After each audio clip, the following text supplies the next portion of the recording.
Chennai fans நாளைக்கு நம்ம லக்னோ கூட ஜெயிக்க முடியுமா? இந்த மாதிரி டைமில் டேபிளில் ஃபஸ்ட்டு பிளேஸில் இருக்கிற டீம் ஆடுறத விட லாஸ்ட்டு பிளேஸில் இருக்கிற டீம் ஆடுறதாங்க ரொம்ப ரிஸ்க்கு. ஆல்ரெடி பார்த்தீங்கன்னா லக்னோ வந்து ஆர்சிபி கூட ஜெயிச்சிட்டான். ஸோ கண்டிப்பாக வந்து லக்னோவை நம்ம சும்மாலாம் எடுத்துக்கவே முடியாது. டீமில் பேட்டிங் பார்த்தீங்கன்னா மிச்சில் மார்ஷ் ஃபார்முக்கு வந்துட்டார், பூரன் அடிக்க ஆரம்பிச்சிட்டாரு, பண்ட்டுன்னு சொல்லிட்டு டீம் ஒரு மாதிரி நல்லா பாசிட்டிவான ஒரு வின்னோட தான் நம்ம சேப்பாக்கத்துக்கு வர போகிறாங்க. ஸோ கண்டிப்பாக நம்ம நல்லா ஆடுனாங்க ஜெயிக்க முடியும். எல்லாத்த பற்றி பேசலாம். பட் ஃபஸ்ட்டு வந்து இந்த நேத்தன் எலிஸ் வந்து பிளே ஆஃப்க்கு வருவார் அப்படின்னு சொல்லிட்டு நிறைய சிஎஸ்கே ஃபேன்ஸ் வந்து சொல்லிட்டு இருக்கானுங்க. எனக்கு ஒரே ஒரு கேள்வி தாங்க, அவர் எப்படி வர முடியும்? லாஜிக்கலாக அது பாசிபிளே கிடையாது. பிகாஸ் தெளிவாக வந்து ரூல்ட் அவுட் அப்படிங்கிற ஒரு ஸ்டேட்மெண்ட்டை தான் சென்னை சூப்பர் கிங்ஸ் வந்து நமக்கு கொடுத்துருக்காங்க. ரூல்ட் அவுட்டோட மீனிங் என்னன்னா, அந்த சீசன் ஃபுல்லாக ஆட மாட்டாருங்க. அவர் இப்போ ஃபிட்டாக இருக்கலாம், அவர் இப்போ வந்து பவுலிங் போடலாம். பட் நம்ம ஆல்ரெடி பார்த்தீங்கன்னா அவர் ரூல்ட் அவுட்னு சொல்லிட்டு அவருக்கு பதிலாக வந்து ஸ்பென்சர் ஜான்சன் வந்து ரிப்ளேஸ்மெண்ட்டாக எடுத்துட்டோம். ஸோ நம்ம டீமில் வந்து ஓவர்சீஸ் பிளேயர்ஸ்க்கான ஸ்லாட்டே கிடையாதுங்க.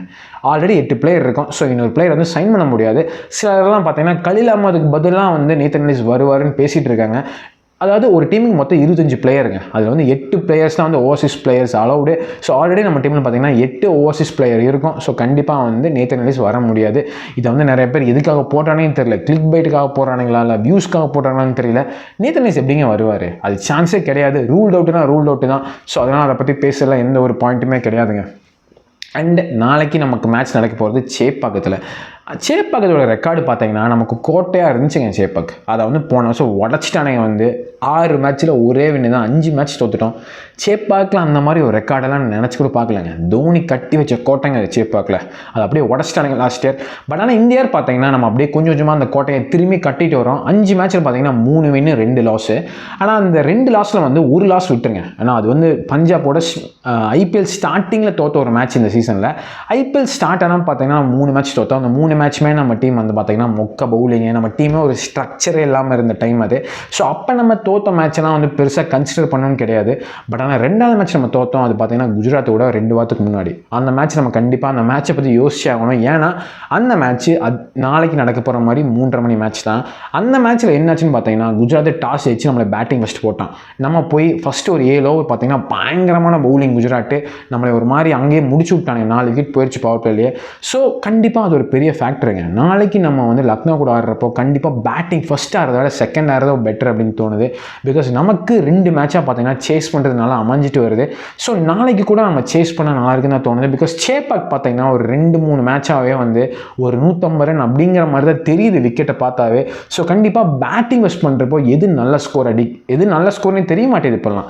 நேற்று டெல்லிக்கு பார்த்தீங்கன்னா அதே பிரச்சனை தாங்க. 2 மேட்சாக டெல்லியில் வந்து ரன்னே வரமாட்டேது. ஸோ நம்மளுக்குமே அது ஒரு பெரிய பிரச்சனையாக இருக்குங்க. பேட்டிங் ஃபஸ்ட் ஆடினோம்னா எது நல்ல ஸ்கோர்னே தெரியாமல் நம்ம 200 அடிக்கு போய் 180 கூட அடிக்காமல் 150 ரனுக்கு அவுட் ஆக நிறைய வாய்ப்பு இருக்குங்க. ஸோ அதெல்லாம் கன்சிடர் பண்ணால் நாளைக்கு டாஸ் ஒரு பெரிய ஃபேக்டராக இருக்குங்க. இன்கேஸ் நாளைக்கு நம்ம டாஸ் தோற்று பேட்டிங் ஃபஸ்ட் பண்ணுறோன்னா முதல் 6 ஓவர் வந்து ரிஸ்க் எடுக்காமல் விக்கெட் விடாமல் ஆடி ஒரு என்ன ஸ்கோர்னு ஆக்சஸ் பண்ணிவிட்டு ஒரு 180 190 அப்படின்னு அடிக்கணுங்க. பிகாஸ் சும்மா அடிக்க போய் விக்கெட் அவுட். ஏன்னா நமக்கு ரொம்ப முக்கியமான மேட்சிங் இது. கண்டிப்பாக நாளைக்கு வந்து சேப்பாக்கத்தில் நம்ம ஜெயிச்சே ஆகணும். ஸோ டாஸ் ஜெயிச்சோம்னா கண்டிப்பாக வந்து பேட்டிங் செகண்டு தான் பண்ணோம். இன்கேஸ் டாஸ் தோற்றுட்டோம் அப்படின்னா பொறுமையாக ஒரு 2-3 ஓவர் பார்த்து அதுக்கப்புறம் வந்து ஒரு நல்ல ஸ்கோரை போடணுங்க. அதுதான் கண்டிப்பாக பண்ணி ஆகணும். அண்டு நம்ம டீமோட பேட்டிங் பற்றி பார்த்தீங்கன்னா நிறைய பாசிட்டிவ் இருக்குங்க. கண்டிப்பாக வந்து நம்ம டீமோட பேட்டிங்கோட பாசிட்டிவ் பேசினோம்னா நிறைய பேசலாம். அண்ட் சஞ்சு பற்றி பேசினா அவ்வளோ பேசலாங்க. ஏன்னா வந்து ஒரு பிளேயர் வந்து கிளாஸாக ஆடுறது அப்படிங்கிறது வேறு, கிளாஸ் ப்ளஸ் மாஸ் அப்படிங்கிறது வந்து வேறு மாதிரிங்க. இன்றைக்கி வந்து அபிஷேக் சர்மா வந்து அந்த மாதிரி ஒரு ஸ்ட்ரைக்கர் ஆடுறாரு. அதான் ஆனால் அதே அபிஷேக் சர்மா வந்து இப்போ டெல்லி விக்கெட்டெல்லாம் பாருங்களேன். டெல்லி விக்கெட்டில் போய் விட்டிங்கன்னா அவர் வந்து அடாப்ட் ஆகி 30 பாலுக்கு 45 ரன் அடிப்பாரான்னு கேட்டிங்கன்னா ஒரு பெரிய கேள்விக்குறி தான். ஆனால் சாம்சன்னால் 2 ரூலும் பக்காவாக ப்ளே பண்ண முடியுங்க.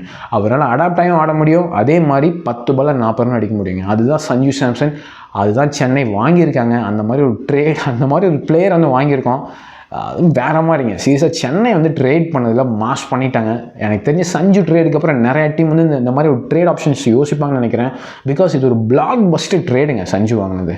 வேறு மாதிரி ஆடிட்டுருக்காரு. அவரை பற்றி பேசினா அவரை பற்றி மட்டுமே ஒரு வீடியோ பேசலாம். பிகாஸ் அந்தளவுக்கு நம்ம டீம் பெர்ஃபார்ம் பண்ணிகிட்ருக்காரு. அண்ட் நம்ம டீமில் பார்த்தீங்கன்னா ஒரு 2 மேட்சாக நிறைய பாசிட்டிவ் இருக்குங்க. கார்த்திக் சர்மா வந்து 2 மேட்சாக ஒரு நல்ல ஒரு மெச்சூர்டான இன்னிங்ஸ் ஆடிட்டுருக்காருங்க. அதாவது மேட்ச் என்ன டிமாண்ட் பண்ணதோ அதுக்கேற்ற மாதிரி தான் ஆடுறாரு. சும்மா அவசரப்பட்டு வந்து விக்கெட்டை வந்து ஃபஸ்ட்டு ஒரு 4-5 மேட்ச்சில் விட்ட மாதிரி மாதிரி விடுறதில்ல. அது ஒரு பெரிய பாசிட்டிவ். அண்ட் உருள் பட்டேலும் பார்த்தீங்கன்னா 2 மேட்சை தொடர்ந்து ஒரு நல்ல இம்பாக்டாக ஒரு 20 ரன் 30 ரன் அடிக்கிறாரு. பட் ஸ்டில் அது ரொம்ப க்ரூஷியலான இம்பாக்டிங் நம்ம டீமுக்கு, அதை நல்லா பண்ணிகிட்டு இருக்காரு. அண்ட் பவுலிங் நம்ம டீம் பற்றி பேசணுன்னா பக்காவாக இருக்குங்க. அதை பற்றி நம்ம வந்து பவுலிங் பற்றி நம்ம ரொம்ப பேசணுன்னே கிடையாது, பக்காவாக எல்லாம் போட்டுட்ருக்காங்க. ஸோ நாளைக்கு நம்ம டீமில் ஏதாவது சேஞ்சஸ் பண்ணுமான்னு கேட்டிங்கன்னா, இவங்க வந்து மும்பை கூட ஒரு விஷயம் பண்ணாங்க. பிரசாந்த் வீர் உள்ள கொண்டு அகில் ஹுசைனை ட்ராப் பண்ணாங்க. எனக்கு தெரிஞ்சு அதை பண்ணவே கூடாது. அண்ட் நாளைக்கு பார்த்தீங்கன்னா லக்னோவோட மேக்ஸிமம் பார்த்தீங்கன்னா பூரன் அந்த ஓப்பனர்ஸ் எல்லாம் பார்த்தீங்கன்னா கண்டிப்பாக வந்து அவங்க ரைட் ஹேண்டர்ஸ் தான் ஆட போகிறாங்க. லெஃப்ட் ஹேண்டர்ஸ் அங்கே ஓப்பனிங் வர சான்ஸே கிடையாது. இங்கிலீஷ் திரும்பி வந்தால் கூட இங்கிலீஷ் மார்ஷ் 2 பேருமே வந்து பார்த்தீங்கன்னா ரைட் ஹேண்ட் பேட்ஸ்மேன்ஸ் தான். ஸோ கண்டிப்பாக நாளைக்கு தான் நம்ம அகில் ஹுசைன் தான் ஆடணும். எனக்கு தெரிஞ்சு நம்ம டீமில் எந்த சேஞ்சஸ் பண்ணக்கூடாதுங்க. பிரசாந்த் வீர் உள்ள கொண்டு வரலாம் வந்து என்ன ஒரு 3 எனக்கு புரியல. பிரசாந்த் வீர் எப்படின்னா இந்த சீசனுக்கு அவர் பவுலிங் போட ரெடி இல்லைங்க. அவர் கொண்டு வரதுக்கோட இவங்க ஏன் அவர் கொண்டு வராங்கன்னா அவர் வந்து பேட்டிங் ஆடுவார்னு கொண்டு வராங்க, அது புரியுது. பட் அவரால் ஒரு 2 ஓவர் கூட இப்போ வந்து ஒரு வேல்யூபிளாக தர முடியலைங்க. அவர் வந்து இந்த சீசன் இன்னும் ரெடியில் பவுலிங் போட்டிருக்கு. அதை கன்சிடர் பண்ணுறப்ப கண்டிப்பாக நமக்கு அகில் ஹுசைன் வந்து ஓகே நாளைக்கு வந்து ஸ்பின் பிச்சே இல்லை அப்படின்னா கூட அவர் 2 ஓவர் 3 ஓவர் தள்ள முடியுங்க. கண்டிப்பாக அகில் ஹுசைன் வந்து நம்ம டீமில் ரொம்ப முக்கியம். அண்ட் அவர் வந்து 2 ஓவர் 3 ஓவர் போட முடியும்னா அது வந்து பவர் பிளேயில் போட்டுறாரு. பவர் பிளேயில் 2 ஓவர் போட முடியும்னா அது வேறு மாதிரி. ஸோ சேஞ்சஸ் பொறுத்தளவு வந்து என்ன சேஞ்சஸ் பண்ணக்கூடாதுங்க. அண்ட் நம்ம டீம் பற்றி பேசலாம். நான் என்ன சொல்ல வரேன்னா நம்ம டீம் வந்து இப்போலாம் நம்ம ஜெயிக்கிறப்போ ஒரு டெம்ப்ளேட் இருக்குது. Bowling plus either Sanju or Ruthu இப்படி தான் போயிட்டுருக்கு. ஏன்னா பவுலர்ஸ் வந்து பக்காவாக ஜாப் பண்ணி கொடுத்துட்றாங்க. ஒன்று சஞ்சு நின்று ஆடுறாரு, இல்லைனா ருத்து நின்று ஆடுறாரு. இதை வந்து நம்ம உடச்சே ஆகணுங்க. பிகாஸ் சஞ்சு மேலேயும் ருத்து மேலேயும் நம்ம ஓவர் டிபெண்டாக இருக்கிறது வந்து கண்டிப்பாக நல்லதே கிடையாது. நமக்கு மிடில் ஆர்டர் கான்ட்ரிபியூஷன் அப்படிங்கிறது ரொம்ப ரொம்ப முக்கியம். ஓகே கார்த்திக் சர்மா நல்லா கான்ட்ரிபியூட் பண்ணியிருக்காரு. பட் ஸ்டில் அதை தாண்டி பார்த்தீங்கன்னா நமக்கு வந்து பிரேவிஸாக இருக்கட்டும், தூபேவாக இருக்கட்டும், இன்னும் உருள் பட்டேலுமே பார்த்தீங்கன்னா ஒரு 40 நம்பர்னு அடிக்கணும். பிகாஸ் ஏதோ ஒரு மேட்ச்சில் வந்து டக்குன்னு சஞ்சு ருத்து 2 பேரும் 2 ஓவருக்கு அவுட் ஆகிட்டாங்கன்னா நம்ம என்ன பண்ணுவோன்னே தெரியாது. ஸோ கண்டிப்பாக எனக்கு தெரிஞ்சு அந்த ஒரு விஷயத்தை நம்ம கரெக்டாக பண்ணியே ஆகணும். ஏன்னா எல்லா மேட்சும் நம்ம சஞ்சு அடிப்பார் ருத்து அடிப்பார்னு வெயிட் பண்ணிகிட்டே இருக்க முடியாதுங்க. ஓகே சஞ்சுவும் சரி ருத்துவும் சரி ஒரு கன்சிஸ்டன்ட் ஆடிட்டு இருக்காங்க.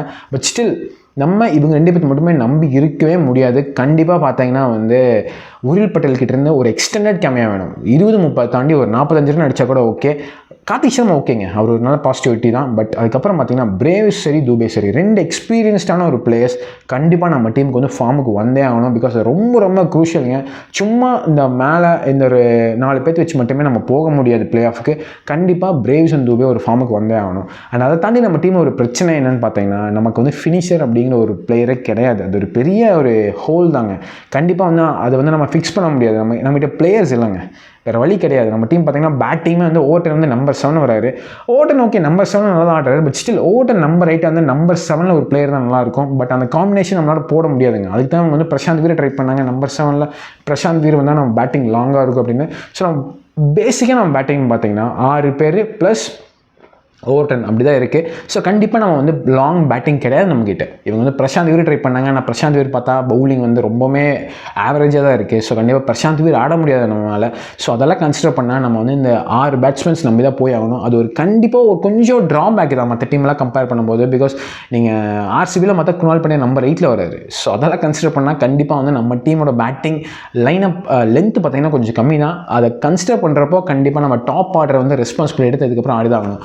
ஓவராலாக பார்த்தீங்கன்னா நாளைக்கு லக்னோ கூட நம்ம சீசனில் ரொம்ப முக்கியமான மேட்சுங்க. 10 மேட்ச்க்கு ஒரு 10 பாயிண்ட் எடுத்துருக்கோம். அது ஒரு நல்ல விஷயம் தான். பட் ஸ்டில் இப்போவே வந்து பிளே ஆஃப் பற்றி யோசிக்கிற டைமில் நம்ம இல்லைங்க.